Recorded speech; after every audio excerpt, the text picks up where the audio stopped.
All right, so what we have here today is my follow-up to my other video, the Who is this mystery martial artist video. If you want the context of this manual, then go watch that. But I really didn't go into the manual itself or the techniques or anything of that nature, so I'm doing that here.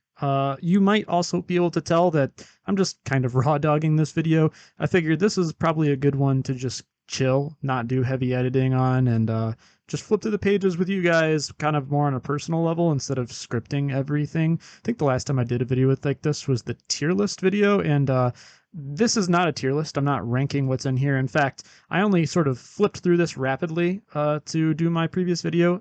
I've definitely done more thorough reads of it in the past. I own a physical copy of this book, but I thought it might be fun just to kind of go in, not blind, because I do know more or less what's in here, but more blind than not. Also, as a result of my editing being kind of, well, non-existent in this video, you might hear the train and I think the Jinja, the shrine, which is about a block away, is doing something this evening. I don't know what, but yeah, they're pounding out some traditional Japanese music.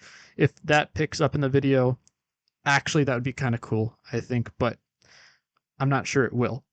For me, it's sort of a vibe though. Anyway, all of that stuff out of the way, let's go ahead and jump right on into this, shall we? So first off, I really wanted to tackle the rules governing jiu-jitsu contests in Japan, because obviously this is kind of Katsukuma's own take, and it says it's translated from the Japanese by Katsukuma Higashi.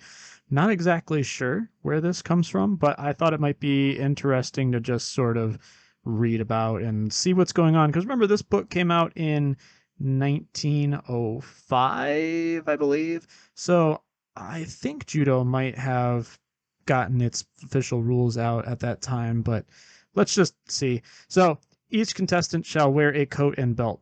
Ooh, revolutionary. A contestant shall be deemed to have been defeated when his two shoulders and his hips shall have touched the floor, provided that said contestant shall have reached this position on the floor through having been thrown down. So, ippon, basically. A contestant shall be deemed to have been defeated when in such a position on the floor if said combatant cannot free himself from the opponent's arms, rather, within 2 seconds time. So, that's really fast. Basically, that's a really, really fast pin time. Crazy, actually. I'm surprised you don't hear more about pins ending it if this was the rule set. A contestant shall be deemed to have been defeated when, from any cause or causes, he may become unconscious, but it is not permitted to use serious tricks when the wrestling bout is between friends. Such tricks as kicking and the breaking of arms, legs, and neck are barred. So kind of your standard, this is a standard grappling thing, right? No striking, no small joint manipulation. So this was in place even as far back then. And I really think that the attacks on arms, legs, and even neck to a certain degree probably needs to be reevaluated today. But here we are. Number 5. A combatant shall be deemed to have been defeated when he has been reduced to submission through the employment by his opponent of any hold or trick. So you're tapping out. When a defeated combatant finds himself obliged to acknowledge his submission, he must pat, blah, blah, blah. That's tapping out. When a defeated combatant pats or hits the floor or anywhere, it is token of submission. Okay, the victor has to let go. When a combatant shall have allowed his shoulders and hips to have touched the floor, but shall have done so at the throwing the opponent. So this is for sacrifice throws. The combatant who has so allowed his shoulders and hips to touch the floor shall not been deemed to have. So this is basically a passage to talk about how sacrifice throws are fine. I'm going to rush through these. I'm already getting tired of the rules. When wrestling on a mat or mattress, it is permissible for the contestant who is on the defensive to fall in any way that he pleases, but for defensive purposes is okay. Basically, he's saying you're allowed to guard pull, but don't. He recommends you don't. When a combatant lying on his back for defensive purposes shall be raised and downed again by his opponent, and made once more to touch shoulders and hips to the floor, the combatant who has been so raised and downed shall be deemed to have been defeated, but not otherwise. So this is basically, if you slam the person, you win. That's an ippon. So I know there's been a lot of people who've been pushing for that kind of rule in jiu-jitsu in modern days. I'm not sure it should be quite this severe, but I'm not opposed to have this kind of rule. Again, maybe not this severe, but giving points to the other person. If you can just lift somebody up and then put them back down, you should get something. Blah, blah, blah, blah. Here's something interesting. It is understood and agreed that the jiu-jitsu man, whether he fights a boxer or contests with a wrestler, shall be allowed to use in his defense any of the tricks that belong to the art of jiu-jitsu. So this is kind of for cross-style fights.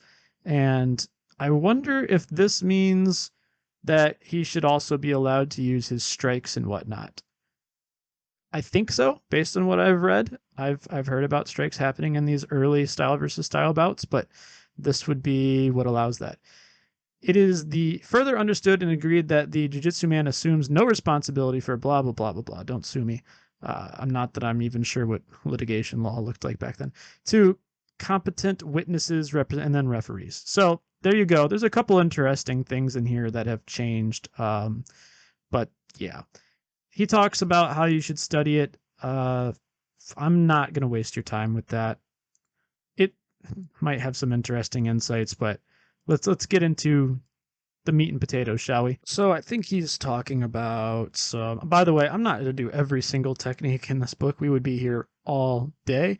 I think I've got this cropped in such a way where this book is bigger, but if you actually had this interface open, you would see that there's 527 pages of this nonsense. We're not going to do all that. So he's going to talk a little bit about break falling. He's going to talk a little bit about physical fitness. They're doing pistol squats, which is pretty neat. I don't know when the pistol squat was invented as an exercise, a calisthenics exercise, but it's kind of cool to see it in a jiu-jitsu manual. Some classic ukemi stuff, everything that you should know. All right, now we're getting into kind of the techniques, right? So basic trip. We immediately have some knee stuff, and you'll notice there's a lot of propping in this book. By propping, I mean like you're not actually sweeping the leg, you're putting something in front of it and then twisting the person over or forcing them over. This technique, of course, is not all that rare or anything. This is just Hisagaduma as found in judo. Something else I'd like to point out here is that you see a lot of belt grabbing in this system.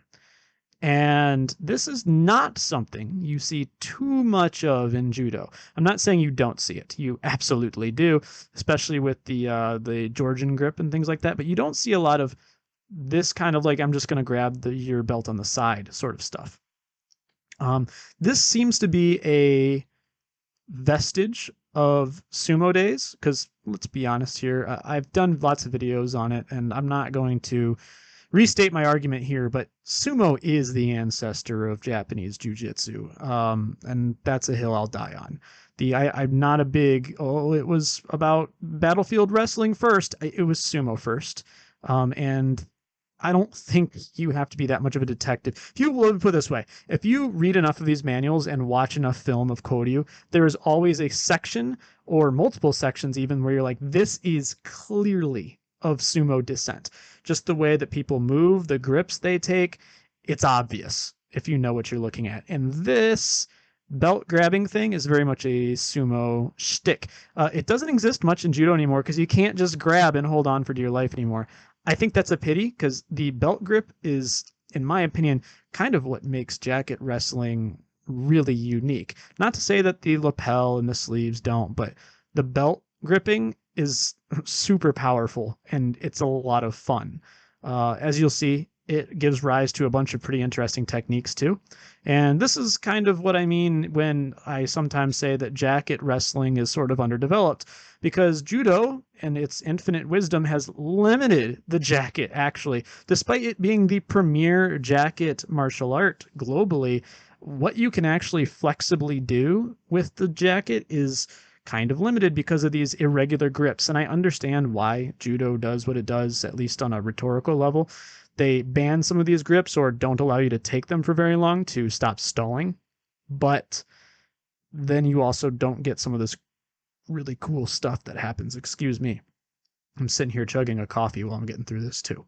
Uh, let's see what we got here. So this is the end of a trick. And something that you will see with these manuals is sometimes the photos end at inopportune times. Sometimes the descriptions aren't very good. You have to do a little bit of reading between the lines to get some of this stuff to work in practice, or even understand what you're looking at some of the time. For example, I couldn't tell you really what's going on here. Let's look back here. So give your adversary a chance to seize you at your shoulder. So you think he's talking about this post here.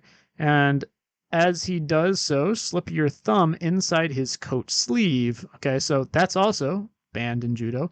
If you watch a lot of Travis Stevens, a silver medalist, I believe, Olympic judoka, he talks about doing this. He knows it's illegal, but apparently he did it frequently. It's a pretty powerful tactic, but it technically is illegal in judo. Slip your thumb inside his sleeve and take your firmest hold possible.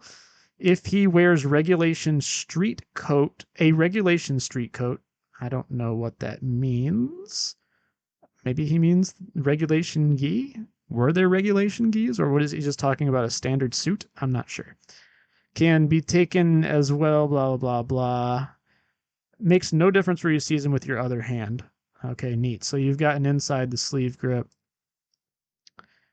When in this position and preceding phase, let your adversary... Oh, I see what he's doing. Okay, so this... He's rolling in, sort of like a makikomi sort of deal. He's rolling into this sleeve and throwing this hand over the arm. I think he might be doing kind of like a kataguruma here. No, he's just going to fall over. But he falls right over into kind of a modified kesa gatame and just goes right for the submission. Would this work today?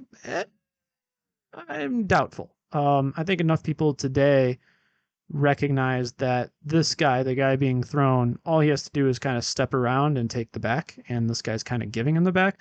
Obviously, this stuff doesn't happen frame by frame. In a real kind of combative sparring situation, he would be moving much faster. But yeah, some of the stuff in this like manual in general, I noticed that the uke is being pretty compliant. And I think this is one of those things where like economy emotion is a little bit too great. You are giving up your back. Unlike most BJJ people, I don't think that giving up your back is like this game ending thing, but it's not really a great thing either. You better have a plan if you're doing it, and you better be good at the technique if you're doing it. I know a lot of BJJ guys will be like, oh, never do Ippon Seoi because you'll give up your back, but I've never seen a truly competent judo guy get his back taken while he's doing Seoi. And I say competent specifically because a competent guy is going to go in typically when he knows he has it, and the speed of that technique is going to come on so fast that it's not like the jiu-jitsu guy is just going to be able to jump on his back and take his back. However, if you're not very competent and you're like, oh, step 1 is this, step 2 is that, step 3 is this, then yeah, you could get your back taken, and that would be a bad time. Here we see some wrist grabbing, which is kind of interesting as well. That comes up quite a bit here. Here's kind of a classic Ippon kind of shenanigan, but I think he's just going to roll off the side here. But yeah, this is sort of like a drop Ippon. Yeah, he just rolls off the side. And he's got like this very old school one arm strangle. Not a fan of that. I think it's something you do to meme with people, but I don't see that as a legitimate submission. Let's see here. More kind of, this is kind of a more janked up Ippon type thing. We have sometimes the mess of legs that go on here. Okay, so he's doing like a kind of like a hip throw to the back, which you don't see that often anymore, but you can do it. Obviously, it exists. Yep, there's the hip throw. I kind of wonder in terms of photography technology, do you think they just lifted this guy up and then took the shot, or do you think he was actually throwing? Was there just a little bit of movement blur, distortion there? Was he actually throwing him and they just got a really opportune shot? In 1905, I don't know how you time that out. Some ground game stuff. They got some twisting of the arm here. This is some more COA type shenanigans. Kataguruma. Arm bar. Tomoe. I don't know what the hell is going on with this mount. Kind of a Huzinga Kataguruma, if you know that name. If you don't, now you have homework. I'm sure Huzinga was doing it better, but it's interesting to see that there is a precedent for what he was up to. I'm not saying he got it from this manual, obviously. I'm pretty sure Huzinga probably invented, well, he didn't invent it, but he developed it himself, and it was just one of those things that, there's only so many ways to do the body or to move a body or whatever. Yeah, which I'm 50-50 on that argument, but when something works, it's bound to reappear, and here it is. So this is kind of like a Huzinga Kataguruma. Is some more questionable groundwork. I would say that the groundwork in this system, for what it's worth, is pretty rudimentary, which you might expect in 1905. I think true judo probably had the market cornered on ground game. It's not that everything he does is horrible. I'm not even saying it's horrible. It's just not nearly as sophisticated. His stand-up is far more sophisticated than his ground game. There are a couple things I might point out later, though. So here's some more of that belt gripping. Grabbing the head and grabbing a sleeve and doing a hip throw, or maybe even a kataguruma. Sometimes these katagurumas and hip throws blend together a little bit. If you've seen like an Aikido hip throw, especially the one they're really doing nowadays, you kind of make like this plus angle, and some people characterize it as a kataguruma if they're just a little bit too high, and other people as a koshi. And I don't like those kinds of technical debates. It's splitting hairs. Does the throw get them to the mat? If so, what it's called is really just a shorthand so you can talk about it effectively. Otherwise, let's not fight over. There's Kataguruma judo people do that shit all the time, and it drives me crazy. That wasn't an Osarugari. That was an Osaru Atosh. Okay, go touch some grass, man. Like, it's not that big of a deal. Got some more foot sweeping going on here. We've got some. I'm hesitant to call this like an Ashiguruma, maybe, but he's not really blocking the knee. Ashiguruma would be the other way, I guess. Osorogari, a variation on Osorogari. So here we get into some interesting stuff. So, if you know anything about me in terms of judo, I have two techniques that I consider to be my tokuiwaza. When I say they're my tokuiwaza, I just mean that they're kind of my favorites. I'm not claiming to be all that good at them. But they are the most consistent for me. And the first one is Tomoe Nage, which is actually pretty new. I developed that really going into COVID, I think, to defeat the problem of BJJ guys who wanted to stiff arm you from 6 miles away and never engage in any stand-up, even though they were coming to stand-up classes for some reason. I don't understand that whole phenomenon, but my thought process was that if they were going to crouch over like that anyway, then they might as well get Tomoe'd. And I developed a pretty decent Tomoe. Before that, my favorite takedown was Tayatoshi, and specifically a dropping Tayatoshi. Now, this that you're seeing on the left, debatably a Tayatoshi, right? This is technically wrong direction. But what's interesting about this is this extended leg, because you see this a lot in early Tayatoshis. One of the developments of Tayatoshi in the judo tradition is that they kind of started bending their leg, as in like a phasic bent knee stance that you might see like a karate point spar when they throw their reverse punch. It's sort of like that stance, and ideally it's to protect the knee, is kind of the conventional wisdom. The reality is that you can just as easily screw up your ankle doing it that way. These are both kind of dangerous, especially if the person is heavy. I'm not saying don't do Tayatoshi. I haven't seen any super catastrophic injuries except from people that were doing really stupid stuff and deserved it in many ways. I hate to be mean like that, but all I'm pointing out here is that you see these kinds of like I'm on one knee and leg straight out techniques a lot in this manual, and it's fascinating to me. I will come back to this theme because he pairs this with what we would consider nowadays to be some Aikido techniques. And this manual actually inspired one of my previous videos, Where Are Aikido's Foot Sweeps? Now, these aren't foot sweeps, they're more like props, right? But this was the book that originally got me thinking, why? If it's so, we're already doing stuff with our hands. It costs nothing to just put a leg in front of someone. Anyway, ranted about that long enough. You see some more stuff here. It's similar, except he's going to go to his right here. And there's some more questionable ground game stuff. This looks like foreplay to me.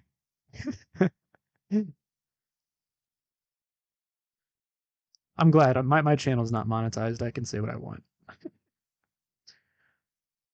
Here's more of a almost classical COA. Nowadays, you would not see this leg prop, though, again, right? You would see probably both knees in between legs for the COA. There are some people now, I'm understanding, that are actually trying to sit on the outside of the legs. Again, is that an innovation or just a recreation, a reinvention, a rediscovery of something old? And the more you look at these manuals and old videos, the more you realize that there's really very little that's new under the sun. It can happen. Don't get me wrong. It happens every once in a great while. But usually it's a repackaging and reinvention. I think people that are like, I invented this thing, are typically fooling themselves and are just sort of revealing to the world that they are not all that acquainted with the literature or the traditions. And I know that that's considered nerd shit in the martial arts community, but maybe more martial artists should be at least aware of the nerd shit. Here you see some Seoi. Here you see these guys making eyes at each other. More of that. I swear to you, he does stuff that, although I guess this is actually he's using the gi to choke him. That's a little bit better. There's a couple of these where he's like just putting his hand on his throat. And it's like, what are you doing? Again, every once in a while I'll see like a B team video where they're doing this to each other, but it's clearly for laughs, right? I've never done this in a one-handed choke. Like I don't even know how to describe it. Like a Hollywood movie choke. That's just not a thing. So we see some, maybe this is more like Ashi, although look, he's got like, I hesitate to call that a collar tie, but like a grip on the head. And this is something else you don't see that often. And in fact, I actually have a weird kind of position on grabbing and pushing the head. I think it's totally legitimate, but I always feel really bad about doing it. It just seems rude and it pisses people off. But it is so martially underexplored. It is something I appreciate about Tamiki Aikido is they will push your face. Sumo guys will push your face. They'll cup your face. And I'd see some of this in like high level jiu-jitsu and things like that. You see it in wrestling too. But like in sparring in the dojo, you do this to somebody and they're like, oh my gosh, this guy's taking it way too seriously. Get your hand off my face. Which, okay, you know, maybe you want to keep it friendly, but I'll also see those same people talk about X, Y, and Z isn't martial, and then they don't want to do martial stuff, and that confuses me a little bit. Here's more belt grabbing.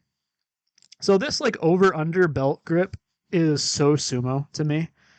Obviously, they're standing more upright than what sumo guys probably would in this position, but like they are over under belt grip, and this is not unique to this book.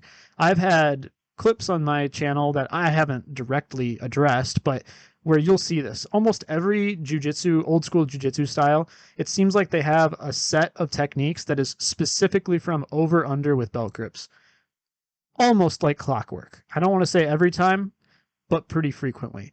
Most jiu-jitsu schools have this just as frequently as they have, like, for example, attacks from Seiza and attacks grabbing a sword. It's just one of the core categories, and to me that harkens back to the sumo days.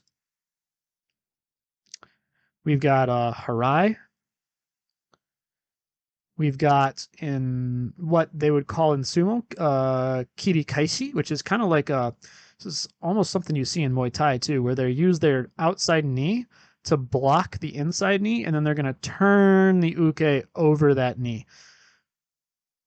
Again, kiri kaishi in sumo. I'm not really sure this has a designation in judo.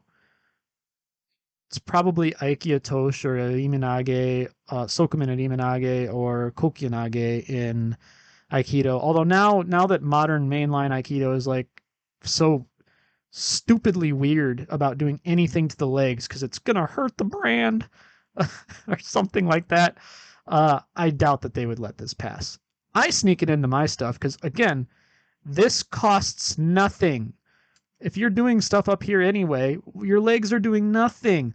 Now, don't be wrong. There's a time in Aikido to like change levels or whatever, and maybe the lower part of your body is active. And there are Aikido styles that are much more okay with this, but at least in Aikikai, they just increasingly hate this. I've noticed, and I've heard from many Japanese instructors actually that like we don't touch legs, we don't touch legs with our legs, we don't block legs, we don't. It's weird. It's very weird, and they didn't always used to think this way. Like I can dig up, maybe I'll toss it on screen right now. There is a photo of Ueshiba, the founder of Aikido, doing a single leg, like a single leg takedown. I'm not saying it's a good one, but it is a single leg takedown, absolutely conclusive. And I can point at that to people, and it's so funny how people do mental gymnastics to get around. They're like, oh, that's when he was bad. Or, well, we don't do that anymore because we're more developed now. And it's funny because these are the people that are usually like, Aikido needs to stay traditional. Well, if it's traditional, then why are we not doing single leg takedowns? I've not heard a convincing answer from people who are at the top for that. And I really do think it's all about branding. It's all about branding. Yeah, so he's propping him over the knee. Obviously, this here is not going to happen where he's just laying across the knee. This is for the camera. More belt gripping. This one is pretty interesting. So our Nage, and I think this is one where one of the pictures get strange. So our Nage here, this is Higashi, and this is his uke. So Higashi has a belt grip from behind and a high sleeve grip, kind of like where the bicep would be, and his uke has one belt grip. I'm not sure where the uke's other arm is, but I'm thinking it must be on Higashi's sleeve, the sleeve that's reaching around to grab uke's belt. So kind of like a variation actually on judo's like lapel sleeve grip, except think belt grip, sleeve grip. And this is where it gets strange because Higashi here is on the right. Higashi is now suddenly on the left. And what seems to be happening here is that Higashi has let go of the belt side. So here is that hand that was grabbing his back sleeve. And what was Higashi's other hand doing? His other hand was Higashi had a sleeve grip. Oops. So I don't know what Higashi's other hand is doing here. He's kind of like doing an arm drag slash pull down, and there's the prop again. Again, I would have to read this one, and I've looked at this one several times because, well, to be honest with you, aesthetically, I kind of like the way it looks. I like the idea of this throw, but I'm still not clear on what the mechanics of it are. Like I said, it seems like he's putting a lot of pressure on this arm. Almost, I wonder if if his hidden hand here doesn't have a wrist grip, and he's not joint locking the arm, kind of like a Gokyo or Wakigatame or Ikkyo or whatever, and forcing him down while moving forward towards the camera, and then he drops and puts a prop out. That's my guess, just kind of scanning over this. It's interesting. This guy's hand, the Uke's hand, is still on his belt, so this is like a defense against belt grip, which again, you just don't see anymore because there really isn't a reason to worry about belt grips, frontal belt grips at least, in judo anymore. Some more of this stuff. Front headlock belt grip. Kind of got a, I don't even know what this, like a suplex type deal. Huge number of, huge amount of text here. Absolutely gigantic text wall. And interestingly, he's doing like a wrist lock. So I think I have a video idea that's been in the works for a while. And something that you see in modern jiu-jitsu, in modern BJJ, and in modern wrestling even, is that pins, belly down pins, and submissions are almost completely unexplored. And the reason for that is that typically you get points by putting someone on their back and holding them there, or advantage, or whatever your rule set is. But this whole idea of putting someone on their chest and then tapping them out and holding them on their chest, holistically, just completely underdeveloped. This is something that I think is actually very powerful. I've said it before, and I'll say it again. There's a couple things in Aikido that I believe right now are ready for live sparring. And in general, I have done this myself. In grappling, if I can get someone on their chest and I can get into like an Ikkyo or a Nikkyo pin, I can hold them there pretty much indefinitely. Might not be able to tap them out if they're super flexible. There are some people that are just Gumby, but they will not be able to get up. This is a super strong pin. And unfortunately, I don't think it's something, not this pin in particular. This is more of a submission. But those Sankyo Nikkyo pins are really strong. And unfortunately, it's difficult to show in video because a lot of the pressure is downward using your torso and your body weight, and it's very subtle, which sounds kind of like an excuse, but to steal a jiu-jitsu thing, it's kind of invisible jiu-jitsu. More Kataguruma. They're a big fan of Kataguruma in this book. Oh look, here's the whatchamacallit. It's the Georgian grip. Except he's gonna do another kind of cool thing where he gets this Georgian grip. He turns towards his leg that on the same side that he's got his belt. He's gonna grip right behind the calf, block the leg on the other side, and twist him all the way down. This is kind of neat.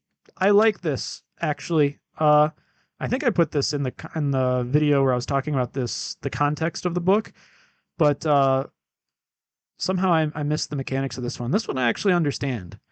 I don't know if that'll work. We just ordered mats at my apartment, so my wife, who weighs 30 pounds less than me, has something coming, and I'm gonna test this. Our relationship is very healthy, don't worry. Wrist grabs.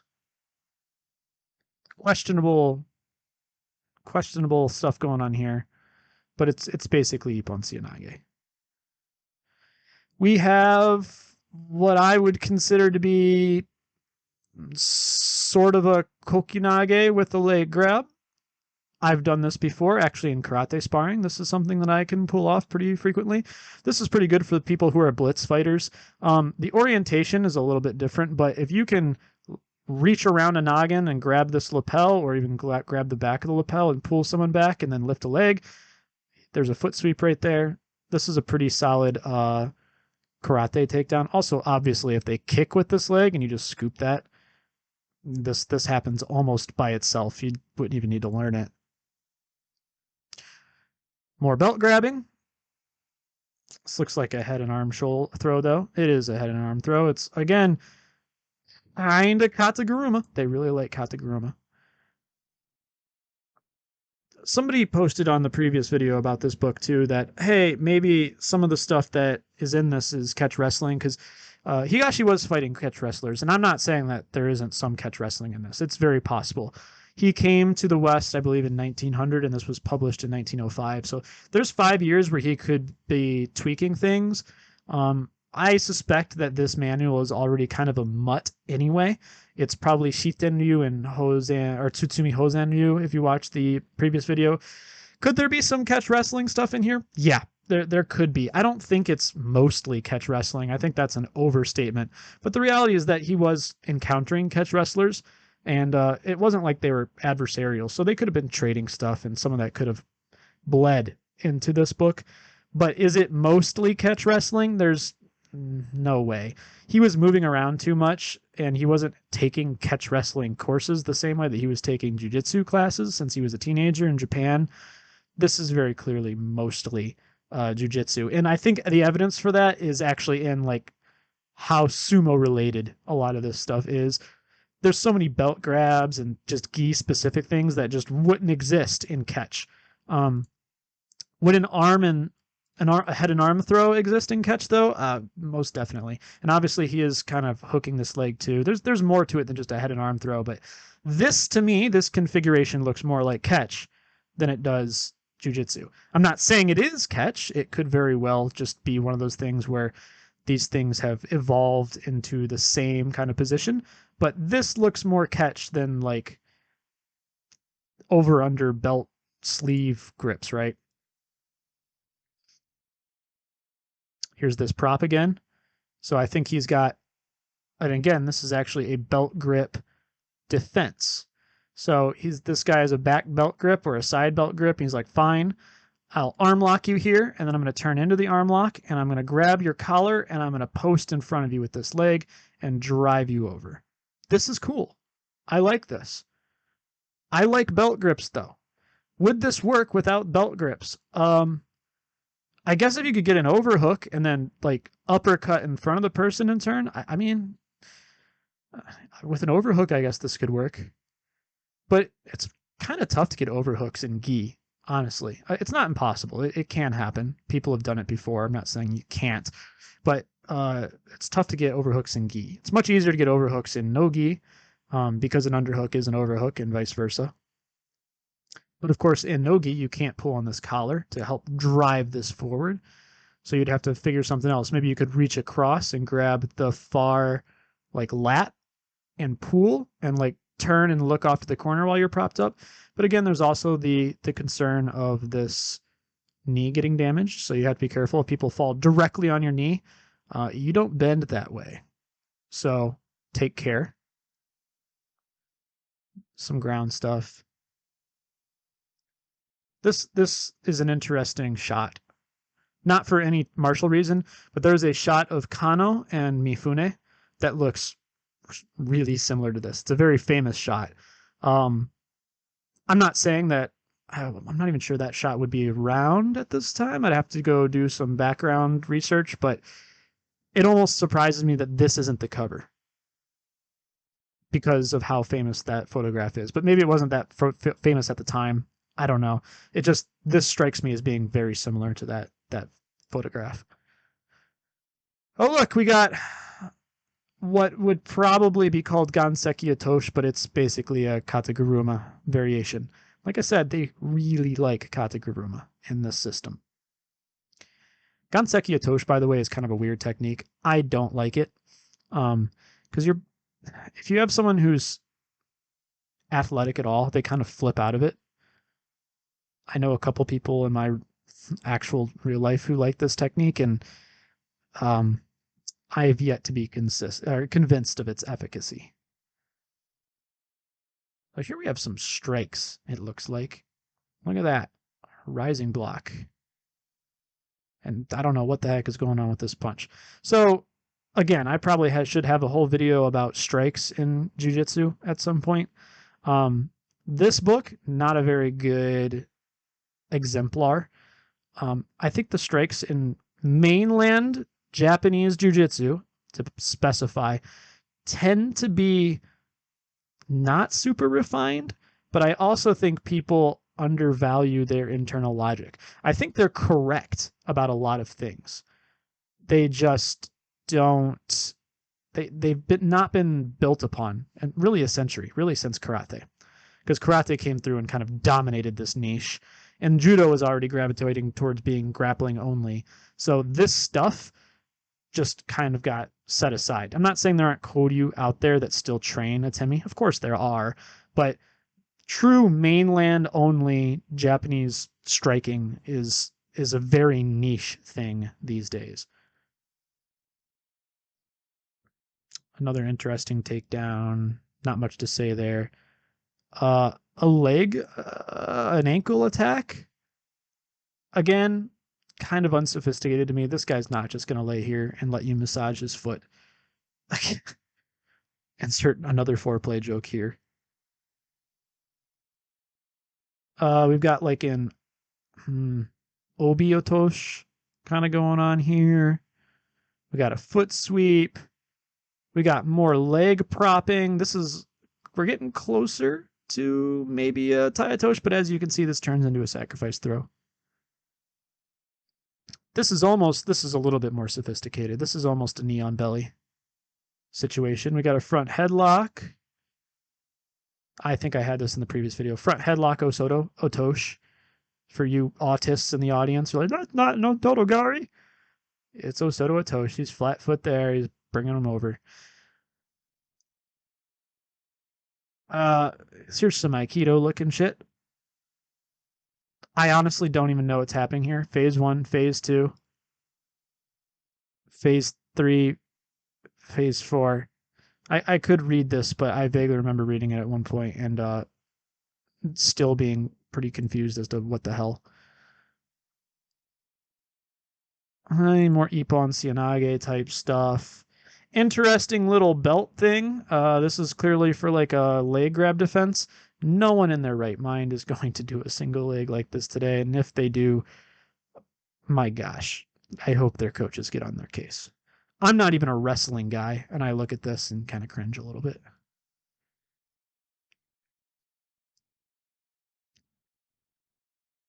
Oh, more Kataguruma. I don't know what makes section 1 different from section 2, to be perfectly honest. Maybe it's because he's starting on the ground, but if I recall correctly, this rapidly turns back into stand-up stuff. Oh, maybe these are the quote-unquote serious techniques. So these are the ones that attack joints. Because if you look, he's got like a knee breaker type thing going on here. And this guy's defending. With some ground game. The ground game I find hard to follow just because of the angle of the camera. This guy's taking a nap while he's getting heel hooked. Well, this looks like a straight ankle lock actually. Maybe not a heel hook. Some guard stuff. Oh,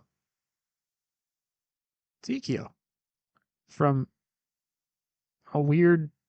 I wouldn't rely on this, but there's Zekio.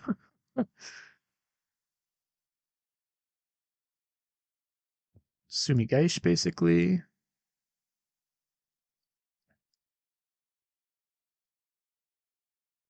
Yeah, so if you look at some of this ground game, it doesn't surprise me that catch wrestlers were beating this guy. His ground game seems like the least developed of what he's got going. And I think the catch wrestlers would definitely run shop on him on the ground. Especially at this time, even other jiu-jitsu people, like judo people, would run shop on him on the ground. I'll be honest with you. I wasn't covering this book because I think it's some secret jewel of infinite wisdom. I was covering it because I think there's interesting potential to it. But if you look at his ground game compared to what was happening around the same time in judo, judo's way ahead, especially the guys down south in the southern part of Japan. The why am I blanking? Not the Kodokan guys. You know, the ground game ones in the universities. Shit. Starting to middle age is creeping up on me. You know what I'm talking about. It'll come back to me later. But those guys were doing far more sophisticated shit than what this is. Ground game isn't really this channel's forte anyway. I'm going to keep flying through this portion. This shit here, what the hell?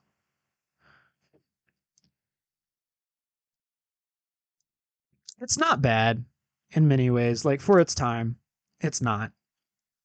But it's very clear to me how judo was dominating on the ground at this time. All right, I think we're back to the stand-up, which I care infinitely more about because I'm biased. So this is where we start to see some interesting stuff. Here's a tomoe. Here's kind of an example of that earlier throw with a choke. Front headlock. He just sags into it. Full Nelson. There's a part of me that feels like this might have been a response to some of his catch wrestling escapades. The Full Nelson, I'm not sure if it exists too much as a concern in Japanese Koryu domestically. That's actually a good question. I'd have to go look, but like, are Koryu in the 1800s worried about the Full Nelson, or was this a introduction from the catch wrestling versus jiu-jitsu days, and now it's just been passed on? Because interestingly, like every system I've ever been a part of, at least kind of mentions the Full Nelson. Now it's rare nowadays, but it's just interesting that it's still in the system.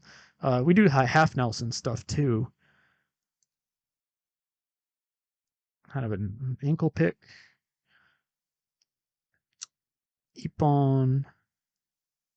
Sorry if I'm flying through here, guys, but some of this stuff is the same techniques that you've seen before from different attacks, basically. Like you can tell that if this is a response to catch wrestling, right?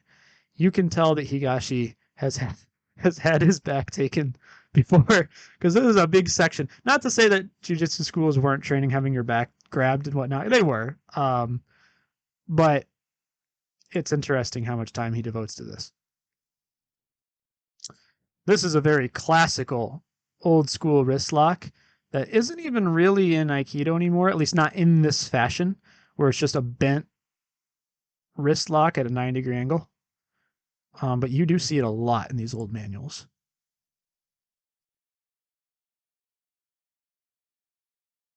Oh, here's a sumigaeshi with a knee. It's this kind of stuff, actually, the sumigaeshi with a knee, that I'd love to see more of.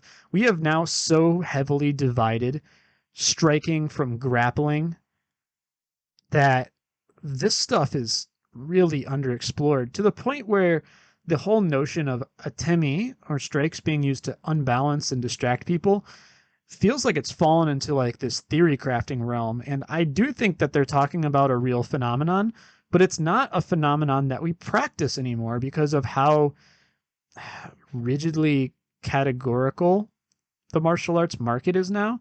Like, people either want to grapple or strike. They don't want to do both, unless you're in Muay Thai. Okay, in fairness, Muay Thai has clinching. But even clinching, at least in Western Muay Thai gyms, only recently has started to kind of come out of its shell. Muay Thai in the West is still mostly kind of, what is it, femur, right? They're not doing like the Muay Khao stuff. It's slowly getting more popular. And actually, I just recently saw a Muay Thai interview with one of the guys who was active during their golden age, and he was saying that the reason that clinch isn't that popular in the West is because that Westerners aren't very good at it. And it kind of got dropped from the rule set when Westerners started coming over to compete in Thailand. I don't know how true that is, but it's funny nonetheless. But if you look at like clinch takedowns with an emphasis on striking, we just don't have many arts that focus on that as their main thing anymore. And the ones that do focus on it are these old style traditional martial arts. Your Chinese martial arts, there's a lot of them. I know Chinese martial arts is a huge umbrella, but many of them do focus on close gap, clinch, punch the hell out of you, take you down, punch the hell out of you again. And that's kind of what jiu-jitsu was for the longest time too, and it's just gone. We don't really train that, especially not in a live setting very much anymore. And I think it needs to come back. The whole allergy to mixing strikes with grappling, it's such a shame. More full Nelson shenanigans, some Kesa pins. Here's an interesting, in my mind, almost shitty Shihonage. This is phase 1. So unfortunately, I would love to know how this guy got his arm up here. That would be valuable information to me, because this doesn't happen easily nowadays. The fact that it's in this book suggests to me that it was a legitimate concern in 1905.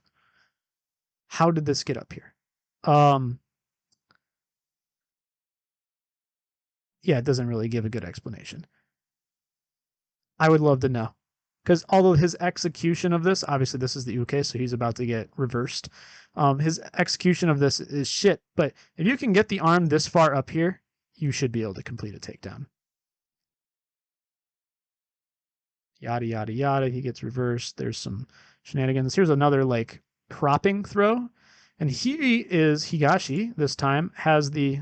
Okay, I guess this is phase 1. Again, some of these photos start at weird times. Higashi this time, I believe, has the arm up high in like a Shihonage position almost. Or maybe even like an arm entanglement, and then throws him back. Again, how? What's the setup? Tell me, Higashi. Kataguruma. Ooh. Or I guess that might have been more of a Koshi. I don't know. Don't ask, because I don't know. Here's another one where I'm like, I don't know what this is. And I'm not going to read the wall of text here on a video, even a chill one like this. So here we have the Shihonage pin classically. Well, fairly classically. Then he kind of lets it go. And again, I don't like this. His elbow being flared out actually just means that he's lost power. Your bicep, even with the power of, I guess this would be your tricep, wouldn't it? He's pushing. Your tricep, even pushing down with the help of gravity, this isn't that strong. He should just bring his whole body closer and then sink his whole weight into this. It's a much stronger pin that way. I'm not super into the Shihonage pin anyway, but this is not a great way to do it. He then folds it down towards the mat, which is interesting, but this guy's going to be able to get up. And he does, and he reverses it. So maybe the point was that this was shitty. Like I said, you got to read between the lines here. Oh, look, Ezekiel. Here we have a lapel grab, a cross lapel grab, it looks like. This is a pretty good arm entanglement. This is one of those things that you do see in Aikido from time to time that's not in the curriculum. We don't have the leg post here. You could, obviously. But the arm entanglement throw is legit, in my opinion. This is one of those ones that would need less adaptation from the Aikido tradition to work. This is just a strong throw. You got to think that this is a udegarami, just in throw form. Americana for you BJJ people. Another back take, arm lock. Section 3. So we got some classic grip breaks. This is kind of like Karate 101 type stuff. I got Munedori. So here he is, I would have to enhance. But I actually think he has his thumb. And this is another thing that's lost. And I'm not recommending we bring it back to live sparring, but grabbing digits is horrible. Then he rotates into, oh, let's go to Gaish. And I'm not sure if this is the one. No. So he's going to go all the way around with this. I do like the idea of Ikkyo with a foot on the arm or the shoulder. That seems horrific. I'm a fan. Or even the knee. He's going to show the knee a little bit later. Here's another like low lapel grab or maybe even a belt grab. He's basically doing a wrist lock, but straight down. I believe he. No, then he goes going to cut up and do. He gets kind of like a Yonkyo position, which again, like I don't like Yonkyo, but this is a good position for Aikido to be in. This configuration, I mean. Forget what he's doing with his hands. Now, is this a legitimate way to get to this position? Nowadays, I would say no. Because I think here, even if somebody's grabbing your belt or whatever, the second you start doing this shit, this arm is slipping out and coming back into like a wrestler stance. If they let you get away with this, I hesitate to be so crude, but I don't think they know what they're doing.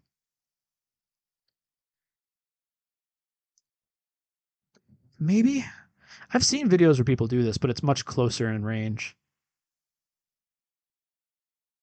I don't know. If you can tighten this turn up, you probably can get away with it. But like this big exaggerated movement that you could argue they're doing for the camera, no way. No way. Arm locks. Here he does an Ikkyo with a leg prop, which I'm actually also kind of a fan of. Here's that knee. You're going to see it again into the Ikkyo. I don't think it's necessary, but it can't feel good. And the leg prop might not be necessary either, but it's just, you're not doing anything with this leg anyway. As for his actual pin, I don't like the angle. From a more modern standpoint, you want this angle, the arm and the torso of the uke to be obtuse. If it's down here, this guy can actually do kind of what he's doing here. He can prop himself out and roll over. I think Higashi might be sort of aware of this, that he's given that he's using this hand to post on the shoulder. So maybe he's actually aware of that escape here and he's kind of circumnavigating it. My point is that the knee is holding the elbow where your hand normally would in Ikkyo, and his hand is holding the shoulder to block the roll, it looks like. You wouldn't need the knee to do this if this angle were more obtuse. I guess this isn't bad now that I'm looking at it, but you do have to be concerned about them rolling out. So another wrist lock, he's pulling him out. There might be a little bit of a leg tap here or something. Not sure. And then he's going to go behind and kind of do like cartwheel him over. I'm not a big fan of this one, to be honest with you. I feel like they just squat and that one's a no-go. That one's blocked. So here's more leg on elbow action. Here's a knee. He keeps getting very close to and I think actually he has his thumb here. Yep, push down your opponent's thumb to force up his elbow. That's very interesting. Again, digits, grabbing digits, I'm not necessarily recommending we bring them to combat sports, but it is an unexplored avenue to getting this gap between the torso and the elbow to open up, which enables a lot of Aikido. I'm not saying it's the golden, like a silver bullet solution, but it's something you should know about. Ikkyo-ish stuff. So here we start to see some interesting things too. So he's got like this, and again, I'm not a huge fan of this. What is this? Yubishime is what we call it in my Aikido school. And usually you do it with one hand. Yubi Shime is great for people who just aren't paying any attention. You can get it on people, and they'll feel stupid. But I'm by that I mean I've actually done that to judo. In friendly matches, they know that I do shit like that. I don't do that to strangers. But look at this like kick/post. Something about Aikido that doesn't get talked about often, but you do see it in like Daito-ryu videos quite a bit, is that if you're out here fiddling with elbows and wrists in a standing situation, you are almost always at the perfect range for kicks. Kicks are great complements to Aikido. Same thing with, and again, your legs aren't doing anything anyway, so why not? And actually, same thing I would say with elbows is that often when you are doing like kotegaeshi, for example, if you spin this out and you're doing a kotegaeshi and it just kind of fails, one of your elbows or both are close to his noggin. Why aren't you using them? Horrible, horrible. Knee. This is a very sumo-esque position. Not this. This is a different kind of position. I'm not going to say any more than that. Scissor sweep. But prefaced with a knee kick.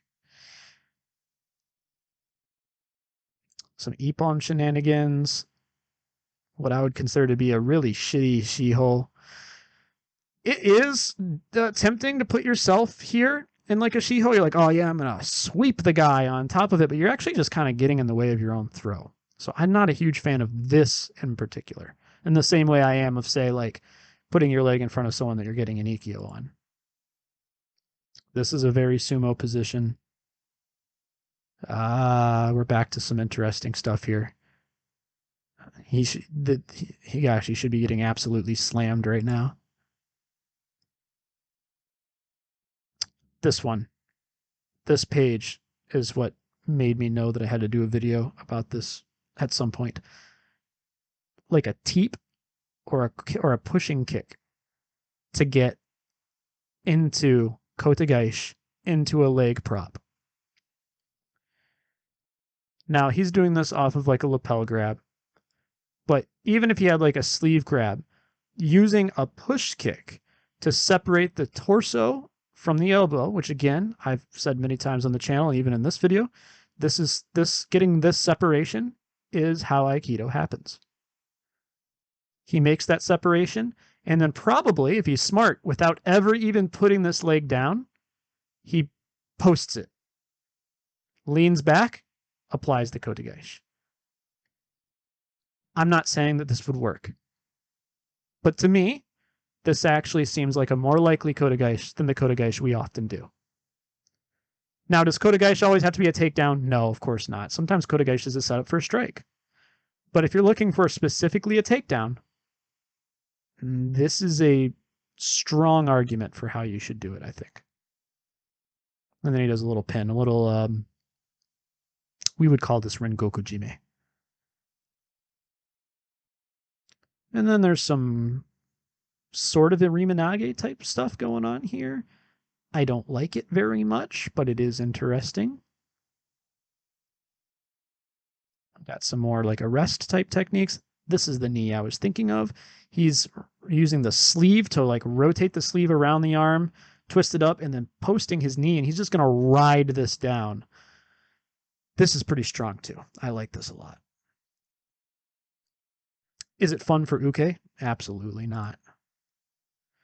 Here's some questionable striking. I do like these posts though, like him using his leg as a post. Obviously, you're in danger of this getting scooped or something, but if you know single leg defense, this isn't the end of the world. I kind of hate it. Like, it's the same argument with the back takes. It's like, oh, it's high risk. It's high risk. It's not high risk if you're comfortable getting in and out of the position. It's only high risk if you suck. You need to factor in individual skill level when you talk about what's high risk and what's not. If you're comfortable with escaping single legs, yeah, you might get taken down, but you might not. the only way to improve your odds of escaping single legs is to constantly put yourself in positions where you're in single legs, at least in sparring, or drill it a lot. But the notion that's like, this is inherently high risk. Well, it just depends on how much you know. I don't like those kinds of general arguments about high percentile, low percentile, high risk and stuff. Because there are people out there who could care less if their back is taken. There are people out there who use quote unquote low percentile techniques, but because they've invested so much time into them, it doesn't really matter. So I don't like those kinds of general arguments. To me, it seems like they lack nuance. Kind of a propping Kataguruma here, and then he kind of goes into like a Huzinga Kataguruma again. Questionable striking. This is like a Ganseki Otoshi. I'm not a fan. Here he goes with this propping again, which I do like. He's also pushing the face here, which I do like. Basically, at this point, you should be kind of catching on that a lot of the stuff that I like, we don't do anymore. Locking up the digits, pushing the face, posting on the person or kicking them away, combining it with grappling. There are some interesting, or putting the leg out and propping it and rolling people over it. This stuff has just been pruned from training for no reason. Well, that's not true. The reason is allegedly safety, but I think we should probably review that every like a decade, every 20 years or so. Some of this stuff I don't think is quite as dangerous as maybe people thought it was back in the 1900s. Certainly the finger locks probably still are, but some of this other stuff is not nearly as high risk. I think people are kind of they're either parroting a traditional narrative without thinking that much about it, which happens far too much in martial arts, or they're kind of being girly about it. No, that's not fair to girls. They're being wimpy about it. Got an up kick here. That's pretty cool. I really do think that Higashi was getting his back taken. There's a lot of back takes. There's a lot of things concerned about back takes in this manual. Ippon, Ikkyo, one of these weird kind of dumps. I guess it's not weird, it's just a dump. Front choke, some Ikkyo action. This is very catch to me. This, I can't imagine. I guess it's possible it came from Sumo, but this looks much closer to something that Higashi would have encountered in a catch wrestling match, especially as they drop to their knees. This is now definitely not Sumo, right? Because anything other than their souls. So this is probably a catch thing. So he's gonna like twist to a side. Something about this position, not that this is a very common position at all, but if you do find yourself in one of these weird knee wrestling things, which you shouldn't, because knee wrestling is kind of dumb in my opinion, but he could reach across with his left hand and post on the knee and do a knee tap here just as well as he could if he was standing up. Just something to keep in mind. Got some standing lapel chokes, would never recommend doing that. Looks like a failed double leg that's very catch-ish. Here he's behind the guy and he's kind of like bringing him around or down.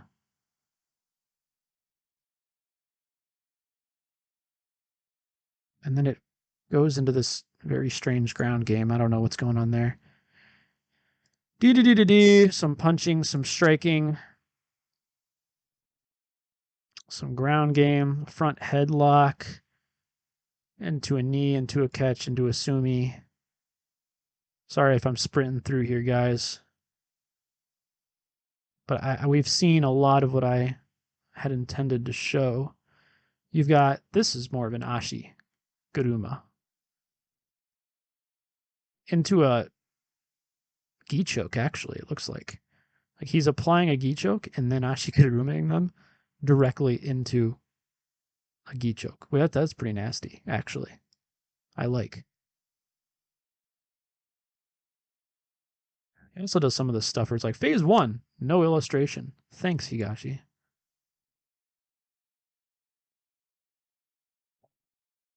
I'll get into some of the grounding. And then he has serious and fatal blows. He's got a Kyusho, Kyusho? Yeah, Kyusho? Kyushu? No, not Kyushu. He's from Kyushu. Kyusho chart, like a vital point chart. Probably going to have a video about this at some point too, because I've seen some stupid takes about Kyusho charts online. And then, like every good old-timey manual, he's got Kuatsu, or resuscitation techniques, which I'm not going to spend any time on. What I will say about the resuscitation techniques is that tells you what kind of training was going on.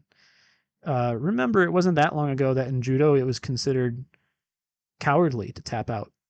So they were doing this kind of stuff to each other on the regular, and I think that's why they're here. It tells you how rigorous the old style training was. They for hurting each other. And I'm not saying that this is healthy, that they were harming each other the way they were, but it was a thing. So, all right, that's the book. If I have any takeaways, it is this: leg propping. Probably need to explore that a little bit more. Finger techniques, finger lock techniques. I'm not advocating that they come to combat sports. Fingers break very easily. I've broken my fingers multiple times on both hands. And that's not with anybody doing finger locks to me. That's just wear and tear. What else?